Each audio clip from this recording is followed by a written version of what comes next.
La guerra es urgente, la pandemia es urgente, el referéndum es urgente. Estamos rodeados de asuntos que exigen nuestra atención, nuestra urgente consideración. Son temas demasiado importantes como lo son otros, por ejemplo, la educación, la salud, la ciencia. En medio de esa agenda, iniciamos la segunda temporada de Sobre Ciencia en TV Ciudad, con el objetivo renovado de acercarnos a los lugares y las personas que están descubriendo el Uruguay del mañana, con la meta de transitar el país y de posar la atención en la agenda virtuosa que se renueva sin pausa, de trabajar por el derecho a la ciencia. Renovamos nuestro compromiso para volver a decirles durante todo este año: bienvenidas y bienvenidos a Sobre Ciencia, divulgando el Uruguay de la investigación y el conocimiento.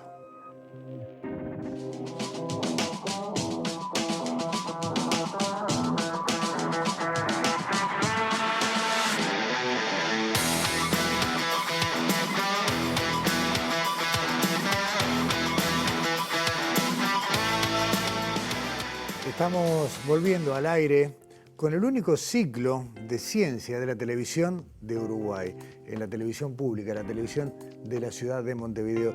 Y es un placer, por un lado, volver a estar con ustedes, pero no deja de ser un pesar pensar que hace un año, en marzo del año pasado, hablábamos de un año de pandemia y hablamos hoy del segundo año de pandemia. Dentro de las condiciones que nos impone el COVID, hoy tendremos un primer programa que es distinto al que habíamos pensado, porque hay gente de este equipo que hoy está cursando la enfermedad y bueno, vamos a tener, entre otras, dentro de un ratito la participación de Daniela Hirschfeld a través de Zoom, porque bueno, está afectada por este virus que sigue dando vueltas entre nosotros a escala planetaria. Pero además, en este ciclo y en este año, queremos invitarlos a un montón de novedades, porque no se trata de que la agenda vieja, como decíamos en el arranque, nos marque solamente la cancha. Queremos recorrer el país, queremos mostrarles cosas que pasan en Uruguay y para eso ya empezamos a transitar, a visitar algunos departamentos y conocer los lugares donde el conocimiento se despliega bastante lejos de la capital, rompiendo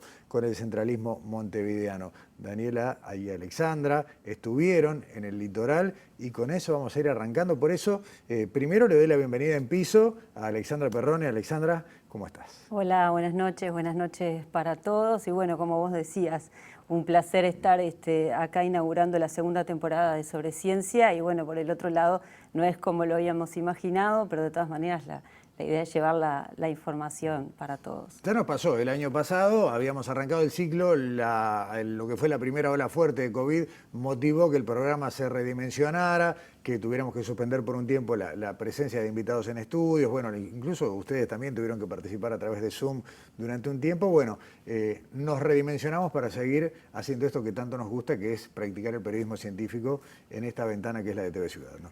Exactamente, y como vos decías, así comenzamos a trabajar con Daniela, mostrando la ciencia en el interior del país. Daniela Hirschfeld, bienvenida. ¿Cómo estás desde tu lugar de cuarentena, de aislamiento? Buenas noches.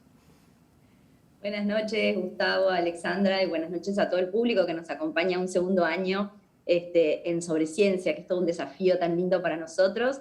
Y bueno, mi participación aquí desde casa es un poco un recordatorio de que la pandemia no terminó, de que por más que, bueno, por suerte estamos cada vez más cercanos a una nueva normalidad, el virus sigue estando y bueno, y hay que tenerlo presente.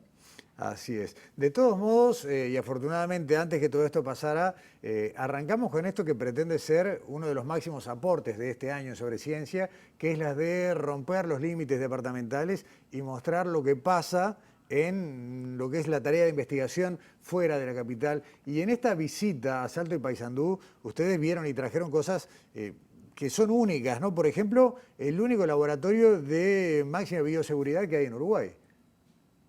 Sí, bueno, cuando pensamos, vamos a contarle al público un poco el entrecasa, cuando pensamos cómo arrancar este segundo ciclo, que por supuesto es el desafío de renovarnos, pensamos en, bueno, el año pasado, si se acuerdan, el primer programa fue con Rafael Radi para mostrar todo el trabajo que había hecho con el H, Y los informes de Alexandra y el mío tenían que ver con el tema del momento, que eran las vacunas, ¿se acuerdan?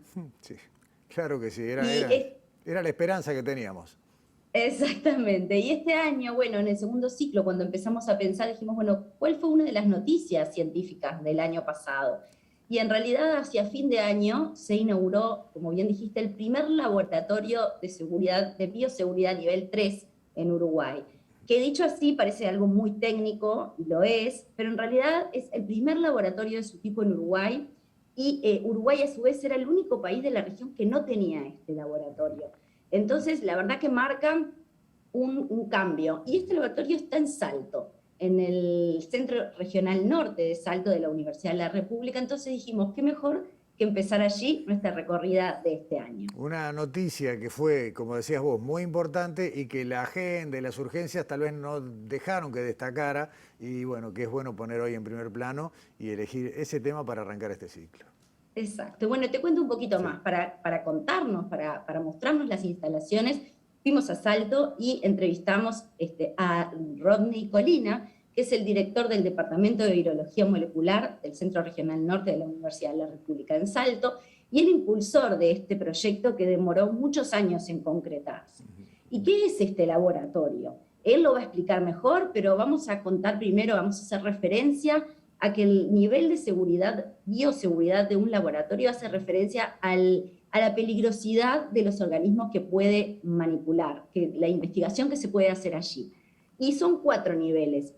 El nivel 1, donde se pueden manipular los virus, bacterias, parásitos y otros microorganismos muy inofensivos, digamos, hasta el nivel 4, que son los más peligrosos. Este que vamos a contar ahora es del nivel 3, o sea que realmente es muy avanzado y permite una investigación de punta en Uruguay. Pero vamos a escuchar a Rodney, que en esta primera parte del informe nos cuenta qué es este laboratorio y por qué es importante. Vamos con eso, salimos de Montevideo y vamos a Salto.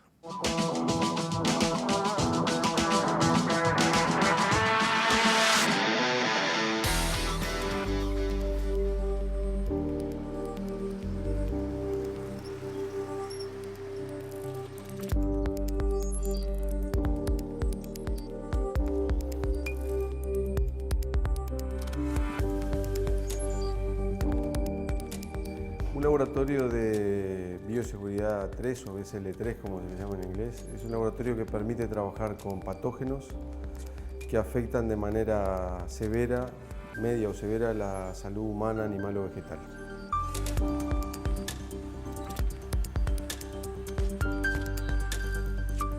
Para Uruguay contar con este laboratorio es un paso importante, ya que Uruguay tiene un atraso relativo, yo diría mayor, respecto a los países de la región. De hecho, es el único país que no contaba con un laboratorio de estas características en América Latina.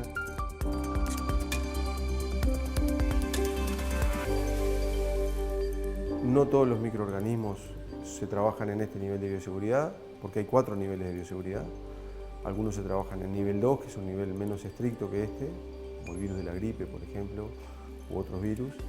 Y después está el de máximo nivel de bioseguridad, que es el nivel 4, que bueno, no hay ninguno en América Latina, donde se trabajan virus con alta letalidad en humanos, como es el ébola, por ejemplo. Estamos hablando de patógenos en general, pueden ser virus, bacterias, pueden ser parásitos. En el caso del nivel de bioseguridad 3, se trabajan con patógenos transmisibles por vía aérea sobre todo, o por vía parenteral o por contacto, que puedan generar enfermedad severa o muy severa en el humano, animal o vegetal, pero sobre todo en humano por los operarios, y en particular se trata de patógenos para los cuales hay vacuna o tratamiento, pero que son agentes que muchas veces son exóticos, que no están en el lugar, en el país donde se están estudiando o que tienen riesgo de ingreso. En particular, por ejemplo, el SARS-CoV-2 es un virus para el cual ahora hay vacuna y así todo no ha sido bajado de nivel de bioseguridad del 3 al 2 para cultivarlo. Se siguen haciendo los cultivos en nivel de bioseguridad 3 porque tiene una letalidad importante en humanos. Existen otros patógenos que se trabajan, por ejemplo, virus que causan encefalitis. El laboratorio de nivel 3 de Salto comienza a construirse en el 2014 la primera etapa y en el 2017 la segunda etapa. Para eso requerimos el asesoramiento de técnicos e ingenieros en bioseguridad.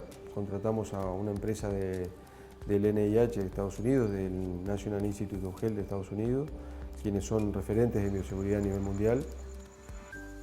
El costo aproximado al laboratorio fue de $1,5 millones. Con la inauguración de este laboratorio de nivel 3 acá en Uruguay, Uruguay pasa a estar dentro de lo que son países que pueden manejar determinados patógenos y eso nos da soberanía en términos de investigación y desarrollo.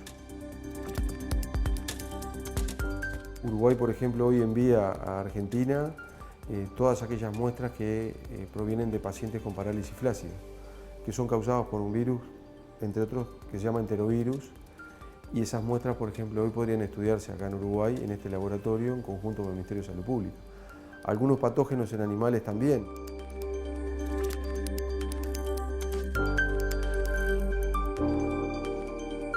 Claramente, Daniela, se abre la puerta a toda una serie de investigaciones que hasta ahora estaban vedadas a desarrollarse en nuestro territorio. Exacto, la instalación de este laboratorio en el país realmente pone la ciencia nacional en un lugar mejor, en la posibilidad de hacer ciencia que antes no se podía hacer aquí, como bien dijiste y mencionábamos antes. Pero bueno, ¿qué tiene de especial este laboratorio? ¿Por qué se puede hacer otro tipo de ciencia aquí? ¿Cuáles son las particularidades que hacen a este laboratorio un laboratorio de bioseguridad 3? Eso es lo que le preguntamos a Corina y que nos contó en la segunda parte del informe. Lo vemos entonces.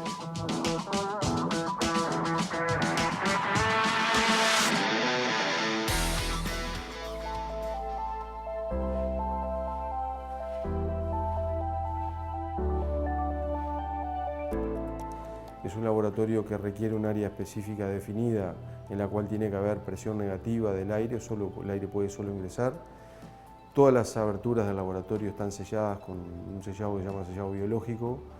Existe un sistema de filtros muy robustos en el techo del laboratorio, por lo cual el aire que entra no estéril y sale del laboratorio absolutamente estéril.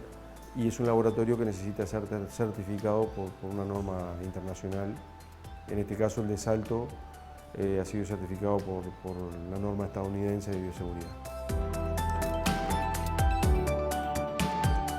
Este laboratorio tiene un área de 50 metros cuadrados de área efectiva de trabajo, tiene 2 puestos de trabajo, posee un autoclave de doble puerta con sello biológico, se llama así, es lo que establece la normativa para poder ser habilitado.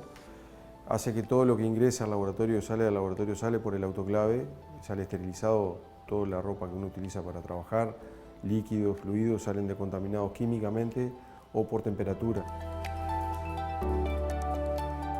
Tiene, al cumplir con la normativa, un tipo de piso que es fácil de contaminar, de desinfectar. Tiene un sistema muy compacto de filtros de aires. Tienen todo un monitoreo a través de un sistema de computadora, que la gente entienda, si uno está trabajando con un virus letal respiratorio dentro del laboratorio hay un apagón, los aires se apagan. Y es un laboratorio que posee, por ejemplo, equipamiento básico para hacer investigación o diagnóstico. Estas cámaras de flujo laminar que ven a mi izquierda permiten hacer el cultivo de estos virus en células, permite hacer la identificación viral, permite hacer, entre otras cosas, análisis de cuestiones que tengan que ver con el sistema inmune. Las personas que trabajen aquí tienen que trabajar bajo protocolos estrictos de bioseguridad. ¿Qué quiere decir? Utilizar doble par de guantes, utilizar doble túnica, utilizar generalmente pantalón, se utiliza un calzado especial, se utiliza tapaboca, un N95 como mínimo, un cobertor o cofia que cubre la cabeza y cuello, y todo lo que se utiliza es eliminado después al final del día a través del autoclave y es decontaminado. Existe también otro protocolo más estricto en caso de trabajar con patógenos más complejos, en el cual se utiliza una escafandra, es un traje enterizo que tiene un sistema de presión específico de inyección de aire al traje que evita que la persona ingiera aire del exterior. Las personas que trabajan acá adentro, primero que nada, tienen que recibir un entrenamiento, un curso de entrenamiento, en el cual se les muestra la planta física, los protocolos de trabajo, se los entrena dentro del laboratorio con el equipamiento adecuado y con los procedimientos adecuados. Tienen que ser supervisados por alguien que haya hecho ese curso, esa formación y que tenga entrenamiento en trabajar con ese patógeno. El tiempo límite de trabajo estimable puede pasar de 3 a 4 horas, no más que eso. Siempre que hay alguien trabajando dentro de este laboratorio, hay alguien afuera. Por seguridad, hay un sistema de cámaras dentro del laboratorio en el cual queda todo registrado. Hay un sistema de registro escrito del ingreso al laboratorio. Quienes pueden trabajar acá son todos aquellos profesionales e investigadores que hayan tenido una formación en el ámbito de la microbiología, virología o bacteriología, bioquímicos clínicos, bioquímicos de facultad de ciencia, como decimos nosotros, nuestros biólogos, químicos, eventualmente agrónomos, veterinarios, pueden trabajar aquí, licenciados en laboratorio clínico también.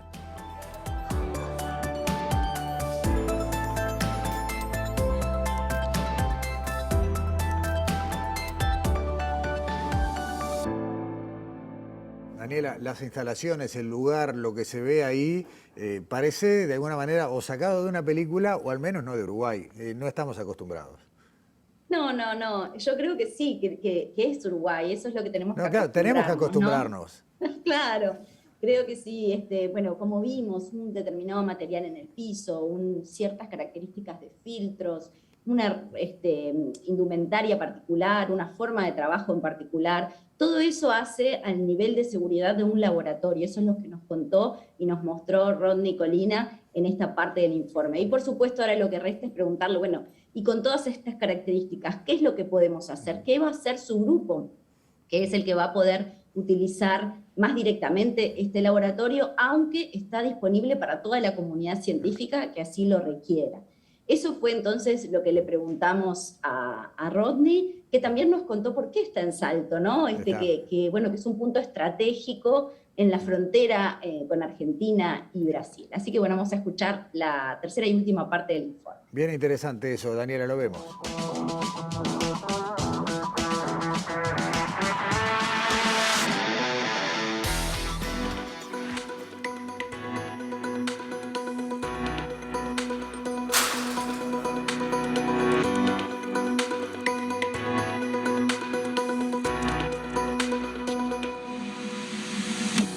La instalación del laboratorio de nivel 3 en Salto llegó a una etapa también de reunión, por ejemplo, con los vecinos. Se le explicó a la gente que esto sumaba a las capacidades de investigación y diagnóstico. Surgieron preguntas, surgieron dudas, surgieron cuestionamientos, y está bien que así sea. Y una de las cuestiones centrales que nos enseñó también la agencia certificadora es que hay que dialogar con la sociedad, contarle a la gente lo que se está haciendo acá adentro, lo que se piensa hacer, mostrar resultados, mostrar que también es una plataforma para formación de recursos humanos. De alguna manera la gente lo internaliza como algo útil, como algo que puede ser muy importante para la investigación y el desarrollo del país, ¿verdad?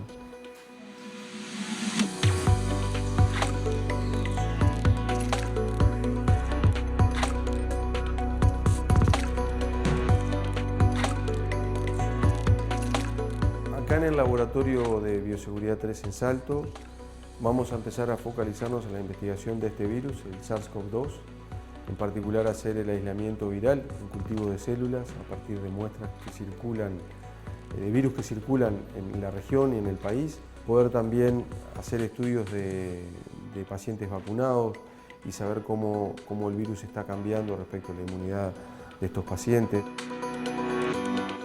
Vamos a estudiar otros virus que causan algunos problemas importantes de salud en niños, que causan meningoencefalitis en particular.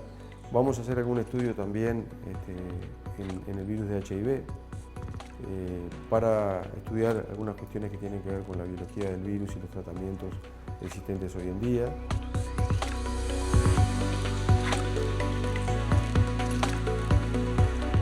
Y en la parte de sanidad animal en bovinos en particular y algunos patógenos en ovinos que causan mortalidad, encefalitis y pérdida importante para el sector, de algunos patógenos que no se podían trabajar hasta ahora en Uruguay.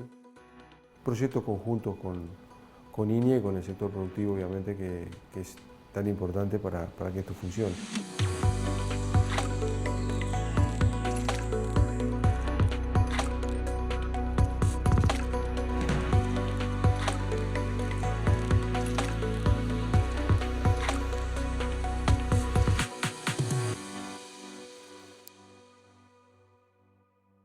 Daniela, qué gran estreno para esta, que es la innovación de este año de Sobreciencia, que es la intención de salir de manera muy recurrente al interior y bueno, mostrando esto que es de alguna manera la joya más reciente de los laboratorios de Uruguay. Exactamente, y bueno, este laboratorio, lo explicaba muy bien Rodney, nos da soberanía, nos permite hacer otro tipo de ciencia y sobre todo en la clave, esta pandemia lo ha demostrado, nos permite adelantarnos a situaciones que pueden terminar en una epidemia, una pandemia, la fiebre amarilla, el dengue, son cosas que nos rodean, que generalmente lo vemos muy lejanas, pero que en realidad en cualquier momento pueden tener que ver con la ciencia nacional, y esto es lo que nos permite este laboratorio. Si me permitís, sí, dale. voy a aprovechar un segundo para decir que, bueno, del nombre mío y de Alexandra y de todo el equipo, queríamos agradecer a Rodney Colina, que fue el que nos recibió, el que nos ayudó a organizar esta visita, tanto a Salto como a otros lugares que después vamos a mostrar, porque nos trajimos muchísimo material súper interesante para mostrar. Entonces, gracias a Rodney. Y así como terminé el año pasado con un saludo a unas personas que nos seguían, este año tengo que empezar mandándole un saludo al abuelo Tito, al abuelo de Rafa, que nos mira todos los programas y que me pidió que por favor empezara el ciclo con ese saludo. Excelente, Bueno, excelente. yo extiendo un poco el saludo también de Daniela a todos los que nos recibieron en Salto y como decías, en Paysandú también. Y a todo el equipo de Sobreciencia de rodaje, Soledad, Rodrigo, Marcelo y Álvaro, que bueno, nos acompañaron en este primer rodaje del año. Excelente. Bueno, gracias Daniela, te despedimos. Ojalá que la semana que viene podamos ya tenerte aquí en estudios y si no, bueno, como se saluda mucho habitualmente, ¿no? Cuídate y será cuando sea el momento estarás con nosotros aquí. La semana que viene estoy ahí, esa es hay que ser positivo, esa es la meta. Positivo. Hay que ser positivo y hay que cuidarse, dale. Nos vemos hasta la semana que viene. Hasta luego. Nosotros hacemos una pausa a la vuelta, nos vamos a Paysandú, Alexandra, para contar, bueno, lo que fueron las otras notas que recogieron esta gira. Pausa y ya volvemos. Presentó Montevideo Shopping. Siempre contigo.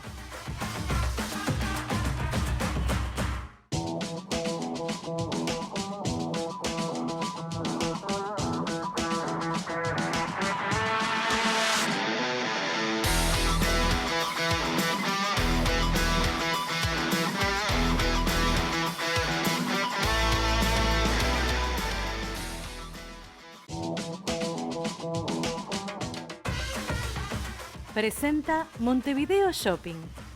Siempre contigo.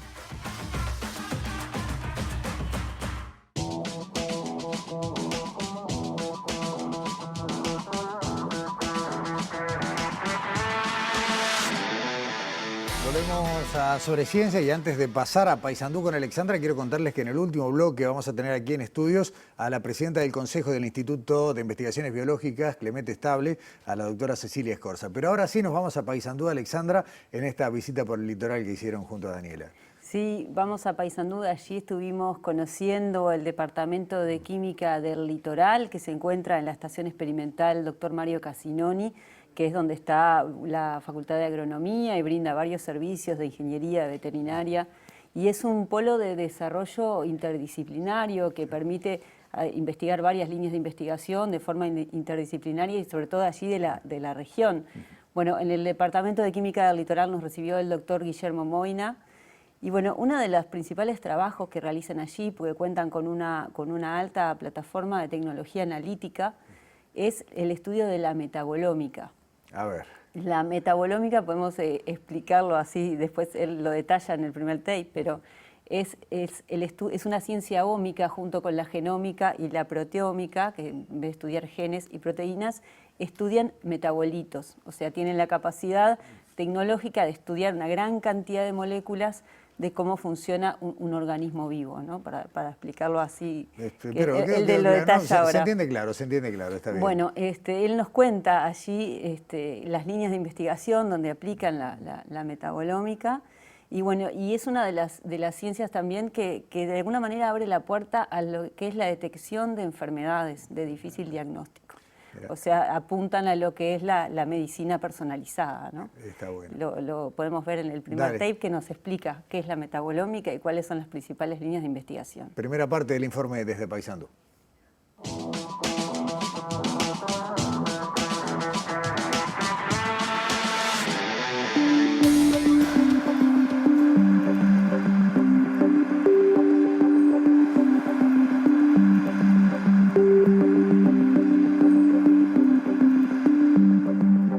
El Departamento de Química del Litoral es parte de un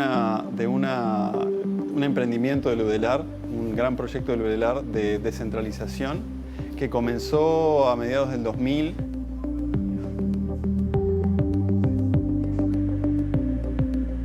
Se inició como parte de no solo de un departamento docente, sino que además integraba lo que era un polo de desarrollo universitario donde había distintas disciplinas: química, ingeniería, agronomía.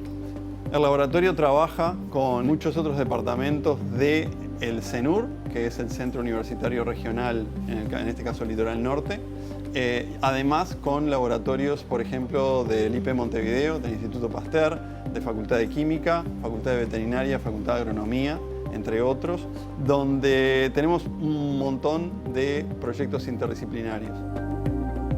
Los proyectos van desde diagnóstico de enfermedades hasta elaboración de vacunas.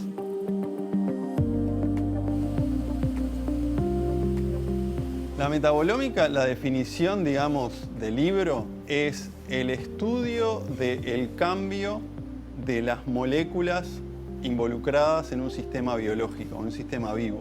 Un ejemplo es cómo cambia la composición de metabolitos o de moléculas involucradas en el sistema en el sistema vivo, biológico, ante diferentes situaciones, por decirlo de alguna forma. Por ejemplo, alguien enfermo y alguien sano. En el Departamento de Química del Litoral, en nuestro laboratorio, trabajamos un área grande, es el análisis metabolómico, y dentro del análisis metabolómico tenemos un número grande de líneas, entre los cuales se encuentra, por ejemplo, la sanidad animal, ganado lechero. Estamos mirando calidad de carne, por ejemplo. También estamos mirando peces, los famosos esturiones de Río Negro, o sea, cómo afecta distintos parámetros, digamos, ambientales como calor, enfermedad, al metabolismo o a la sanidad de los peces de criadero. Luego están las líneas de investigación en salud humana, donde se destacan la línea de diagnóstico de endometriosis, el proyecto de diagnóstico de patopatías. Además de esas líneas, hay líneas de proyectos que involucran a otros institutos, por ejemplo, el Instituto Pasteur de Montevideo. Y después, más en el agro, también estamos viendo, por ejemplo, cebadas resistentes a pulgones y cebadas susceptibles a pulgones, ¿no? O sea, eso es la diversidad de problemas que puede atacar la metabolómica.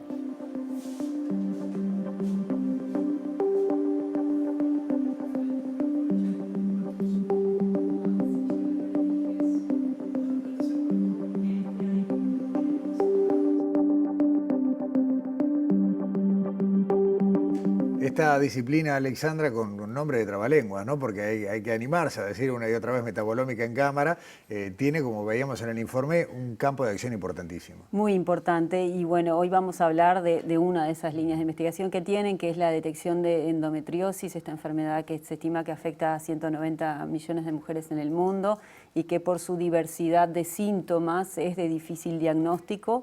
Bueno, hay un grupo de investigadores, está la bioquímica Lucía Vergali, que está a cargo de esta investigación, que comenzó hace 1 año y medio y bueno, tuvo sus problemas de atraso por la llegada de la pandemia. Y comenzó con un llamado abierto en Uruguay a mujeres con endometriosis o con sospecha de tenerlos y a mujeres sanas, justamente para comenzar la búsqueda de un perfil metabólico que ayude al ideal, que sería el poder detectar esta enfermedad con un análisis de sangre. ¿No? Bueno, lo vemos en el primer tape. Lucía Vergali nos cuenta qué es la endometriosis y cómo se aplica la metabolómica en esta investigación. Excelente, lo vemos.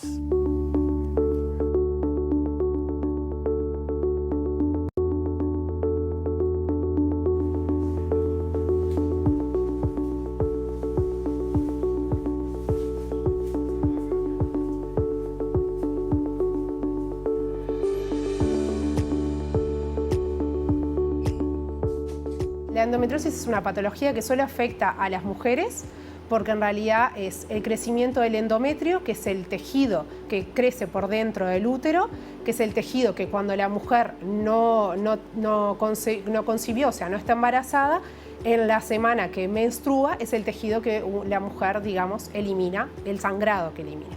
Eso es la situación normal de una mujer sana. Cuando una mujer tiene endometriosis, ese tejido que normalmente crece por dentro del útero, crece por fuera. Se puede alojar sobre los ovarios, sobre las trompas de falopio, sobre los riñones, los distintos conductos, y eso causa, entre mucha sintomatología, principalmente un dolor crónico muy intenso, que es muy difícil de calmar, y como segundo gran síntoma o de los segundos más importantes, puede llegar a afectar la fertilidad de esa mujer. El diagnóstico en Uruguay y en el mundo, porque no es que Uruguay estemos atrasados en el tema, lleva de entre 10 a 12 años. ¿Por qué? Porque los síntomas son tan comunes que ningún ginecólogo, ningún médico te va a hacer una cirugía, lo cual es lógico porque tengas un dolor previo a la menstruación, o la realidad es que hoy en día la mujer está como estipulado de que la mujer durante la menstruación es normal que sufra. Entonces, si vos tenés una persona que tiene mucho dolor, que puede llegar a ser incapacitante, se ha visto mucha discriminación tanto en los trabajos, incluso en la propia familia.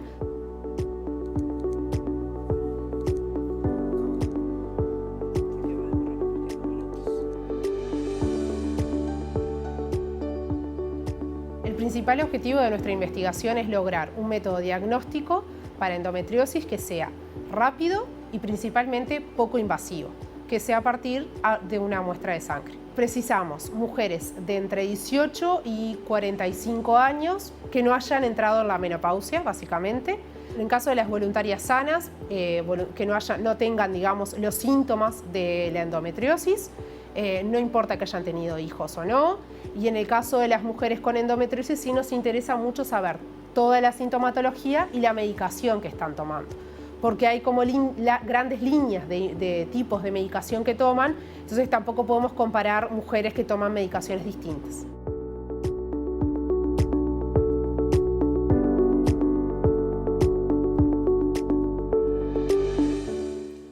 Hay todo un tema, Alexandra, que es llevar el tema género en su mejor dimensión a la investigación científica. Hay varias ramas, sobre todo de la salud humana, que están dándose cuenta que hay que atender que, bueno, somos la misma especie, pero hombres y mujeres padecemos dolencias distintas y las de las mujeres han sido menos trabajadas. Acá hay un buen ejemplo del camino a seguir, ¿no? Exactamente, sí. Y bueno, nos contaba Lucía también, bueno, que como científica y como mujer le emocionó mucho cómo participaron de este llamado las voluntarias con endometriosis ya diagnosticada, ¿no? Porque es una manera de abrirle el camino para que otras mujeres no pasen lo mismo que ellas, años sin diagnóstico y sin tratamiento, ¿no?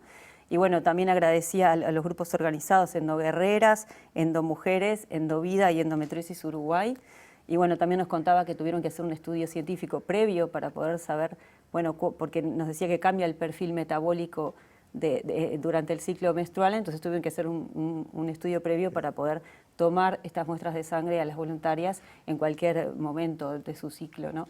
Bueno, nos cuenta más en el siguiente tape. Muy bien, vemos la última parte de esta nota, de este informe que recogió Alexandra Perroni allí en Paysandú.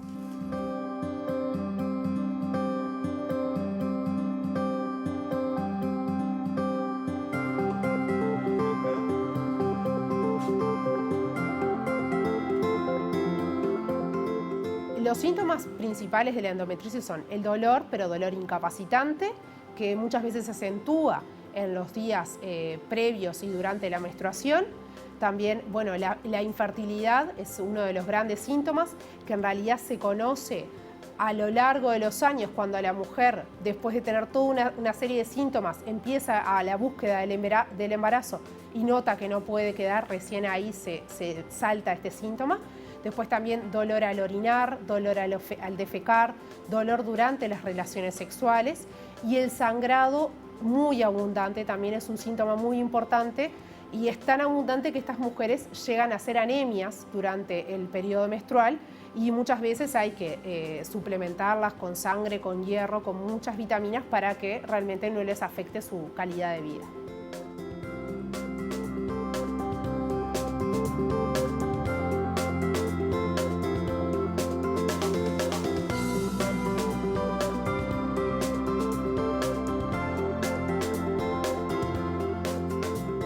La metabolómica tiene como dos grandes formas de hacerlo. Una es dirigida sabiendo qué es lo que buscas, que no es nuestro caso, porque nosotros con la endometriosis no sabemos qué es lo que la causa. Entonces aplicamos metabolómica no dirigida y vemos todo el panorama de metabolitos que pueda haber en esa paciente.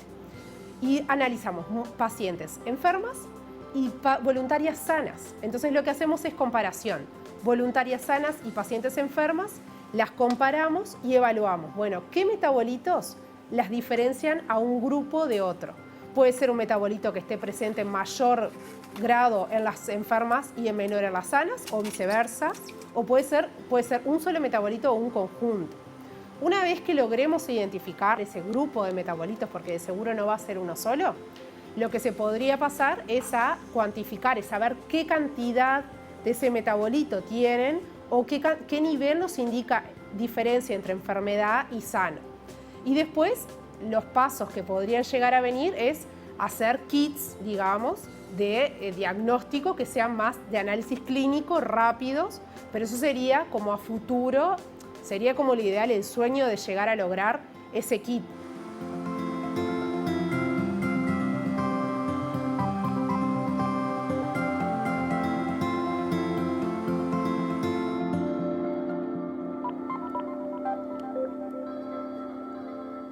Varias veces, Alexandra, se menciona la participación de voluntarias en este estudio y se sigue requiriendo, ¿no?, la participación de gente. Sí, para la segunda etapa de esta investigación, Lucía va a hacer un llamado para abril y mayo, o sea que le pueden escribir al 099-396-631.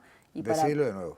099-396-631 para agendarse para abril y mayo, para poder continuar con la segunda etapa de esta investigación. ¿Hace falta ser de la zona, de Paysandú, del litoral? En un primer momento es en Paysandú, pero de todas maneras se comunican con ella y bueno, y se abre la agenda para, si es necesario, también alguna voluntaria aquí en Montevideo. Segunda pregunta sobre lo mismo. ¿Es necesario que la persona que quiera participar del estudio padezca endometriosis o también hace falta testigos sanos? Y ella nos habla de que necesitan también pacientes con endometriosis ya diagnosticada, con sospecha de tenerla y también de pacientes sanas. Alexandra Perrone, muchas gracias. Queda mucho más Paysandú, ¿no? Muchísimo más para mostrar todo el rodaje que hicimos allí en el interior. En los próximos programas lo veremos. Gracias. Nos vemos la semana que viene. Nos vemos la semana que viene. Cerramos este segmento y vamos a compartir a la vuelta la palabra, la entrevista con la presidenta del Consejo de Clemente Estable, la doctora Cecilia Escorza.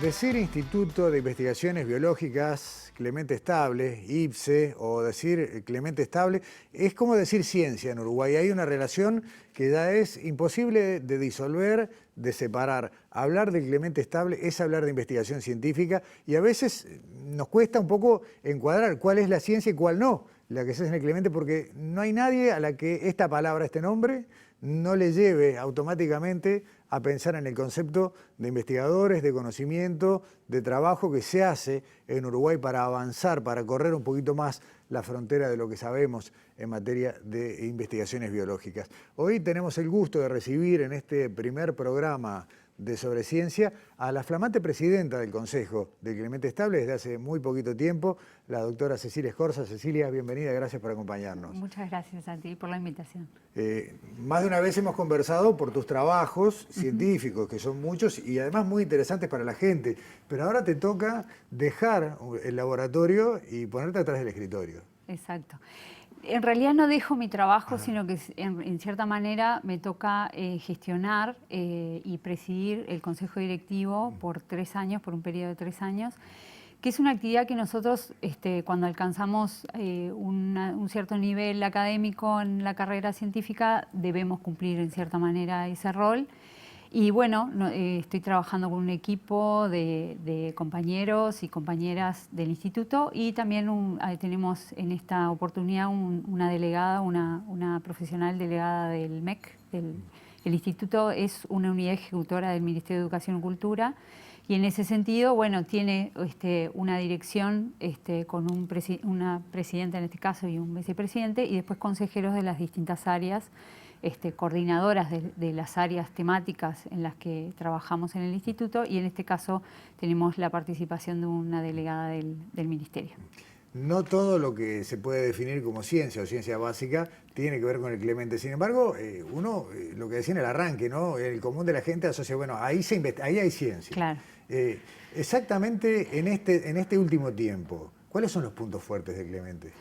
Bueno, el punto fuerte del instituto es la generación de conocimiento original en diversas áreas de las ciencias de la vida. Ese es un aspecto muy particular del instituto que lo diferencia de otros institutos o de otros organismos que realizan ciencia en nuestro país. Y los puntos fuertes, nosotros tenemos una subdivisión en distintas áreas, es más de organigrama que de lo que sucede en la vida real. Y el punto fuerte es las neurociencias, porque es un legado del profesor Clemente Estable, pero su legado y él hizo también, empezó a incluir otras disciplinas como son las ciencias microbiológicas, la biología molecular, la genética. Y hoy en día, o desde hace relativamente tiempo, nosotros ya estamos trabajando en ciencias ambientales, en investigación en biodiversidad, conservación.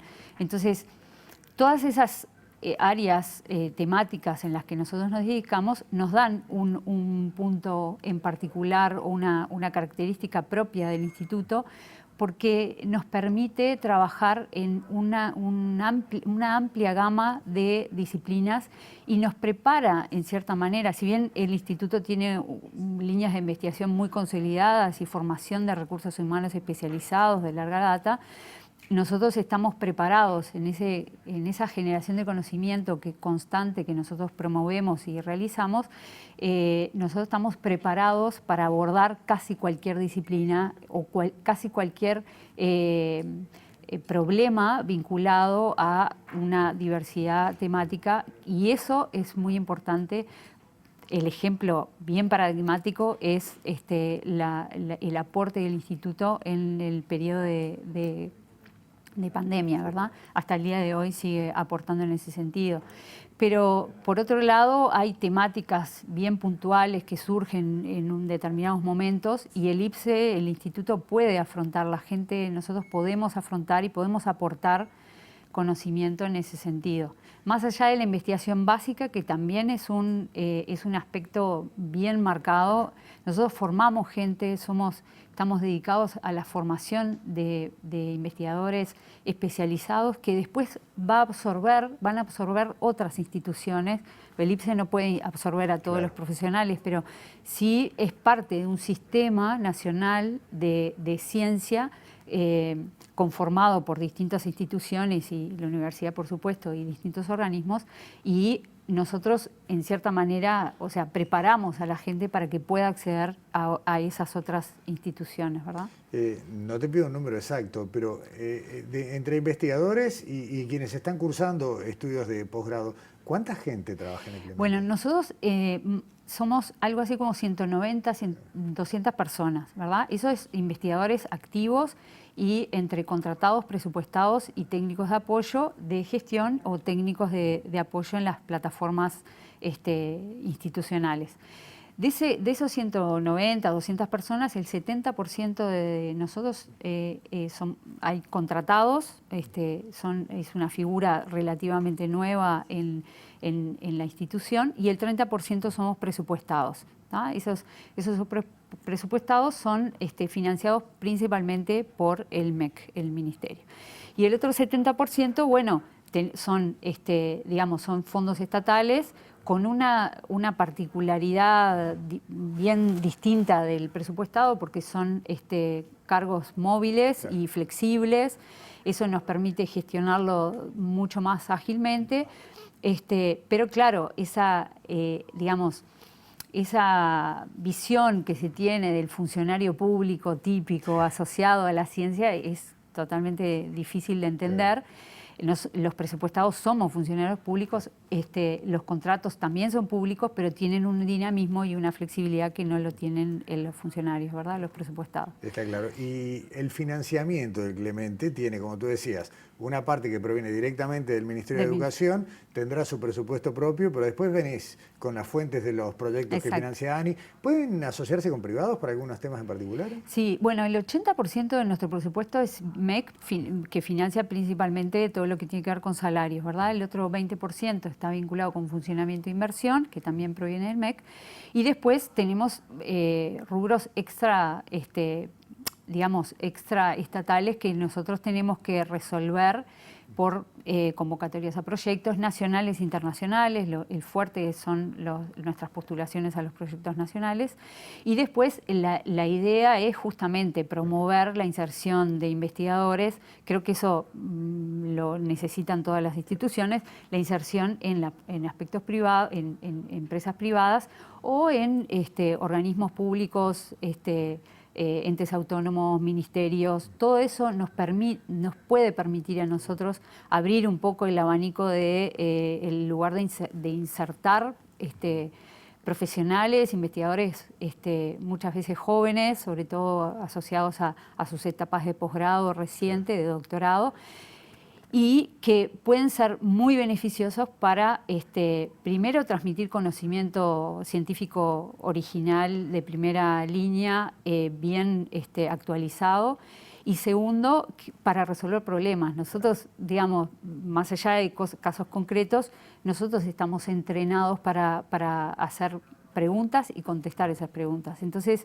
creo que desde ese punto de vista, podríamos tener muchísimo más lugares de insertar investigadores, ya sea de cualquier disciplina, ¿verdad? Desde la biología, científicos propiamente dichos, o investigadores en economía, en sociología. O sea, en cierta manera hay investigación en casi todas las disciplinas que uno conoce, ¿verdad? Uno de los problemas actuales, siempre se habló de la fuga de cerebros, pero una cosa era capacitarlos a nivel de un título universitario y que emigraran, pero hoy es todavía mucho más doloroso ver cómo alguien hace una maestría, un doctorado, y en el Clemente eso es moneda corriente, y después ver que no encuentra dónde insertarse y bueno, termina desarrollándose con todo éxito, pero en otra parte.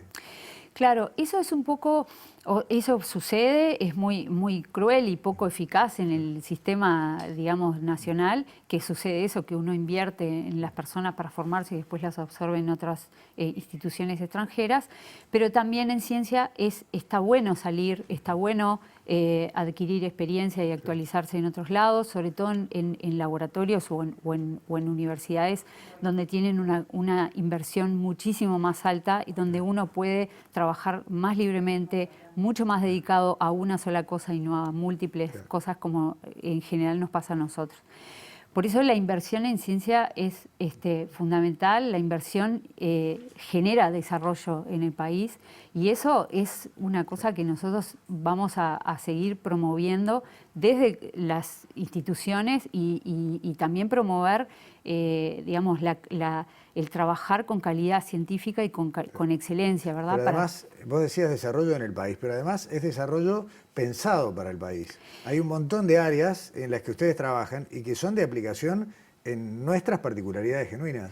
Eso es verdad, hay cosas particulares, bien específicas de nuestro país, pero también es verdad que las ciencias no tienen fronteras, la ciencia es universal.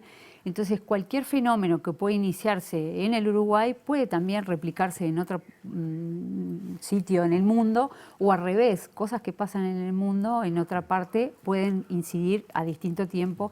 Y lo que tiene nuestra disciplina es eso, que es universal. Entonces, pero nosotros tenemos que estar actualizados, nosotros tenemos que estar permanentemente actualizándonos en el conocimiento, en las especificidades que nosotros tenemos. Yo trabajo en neurociencias, en neurofarmacología, y tengo que saber cuál es el porcentaje de adictos a cocaína que sucede o que ocurre en Estados Unidos versus otro lugar, ¿verdad? Proporcionalmente no va a ser la misma cantidad que en Uruguay, pero el fenómeno es universal, la problemática es universal. Entonces yo puedo adquirir conocimiento generado en otro país para trasladarlo o viceversa, ¿verdad? Cecilia, dos cosas importantes. El Clemente viene con una trayectoria que es bastante conocida y mucho en el ambiente. Ahora, cada gestión sabe para dónde quiere enfocar sus cañones. ¿Cuáles van a ser las prioridades en estos 3 años? Bueno, las prioridades en estos años, un poco los consejos directivos mantienen algunas prioridades, como por ejemplo la conservación de las vacantes, que cuando uno empieza a afrontar un periodo hay jubilaciones o hay más recambio entre las instituciones de investigadores. Las vacantes es una fija, ¿verdad? Es algo que nosotros de consejo a consejo mantenemos. La conservación de las vacantes y la posibilidad de llamar cargos presupuestados para retener gente que está siendo formada en el instituto. Por otro lado, otro objetivo que se mantiene a lo largo de los años es mantener digamos, el equipamiento tecnológico de primera punta. Eso nosotros lo tenemos que, no podemos entrar en un rezago tecnológico. El instituto tiene que tener equipamiento de primer nivel. En ese sentido, ya sea por inversiones o por postulaciones a distintos llamados nacionales, incluso internacionales, nosotros siempre tenemos eso en mente de mantener la actualización tecnológica. Y en este periodo, por lo que recién empezamos, ¿verdad? Pero por lo que he trabajado y hemos conversado con el equipo de consejeros, más allá de esos dos aspectos, nosotros queremos trabajar un poquito en la gestión, mejorar un poquito la gestión. Trabajar dentro de la administración central es muy engorroso. Ciencia y administración central y funcionamiento a veces no van mucho de la mano. Eso va en desmedro de la flexibilidad y la gestión rápida que nosotros necesitamos. Por otro lado, se estableció un compromiso en el periodo anterior que se firmó, el MEC firma a través del IPSE con InMujeres un convenio para implementar el modelo de calidad con equidad de género. Nosotros tenemos que empezar a trabajar en políticas institucionales para, digamos, disminuir todas aquellas situaciones que impliquen brechas de género. Eso es una cosa que anteriormente en los otros consejos se empezó a trabajar, pero ya está muy arriba de la mesa y nosotros tenemos que trabajar muy fuertemente en ese sentido.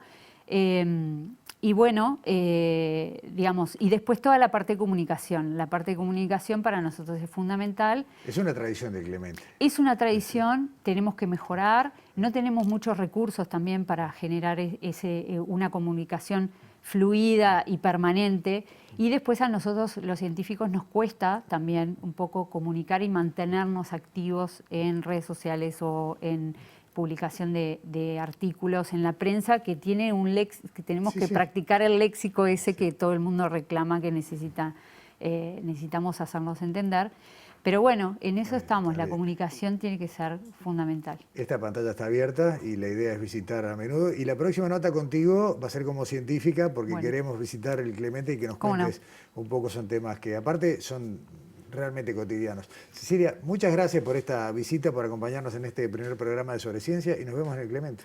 Muchas gracias y te tomo la palabra cuando quieran, vayan por ahí. Con gracias, mucho gusto, hasta pronto. Cerramos aquí Sobre Ciencia de hoy, esta primera edición de nuestro programa. Les agradecemos muchísimo volver a estar ahí. Ya se han dado cuenta, Estamos en otro día, en otro horario, pero la propuesta se renueva y vamos por más. Así que gracias por acompañarnos aquí en TV Ciudad. Nos vemos la semana que viene.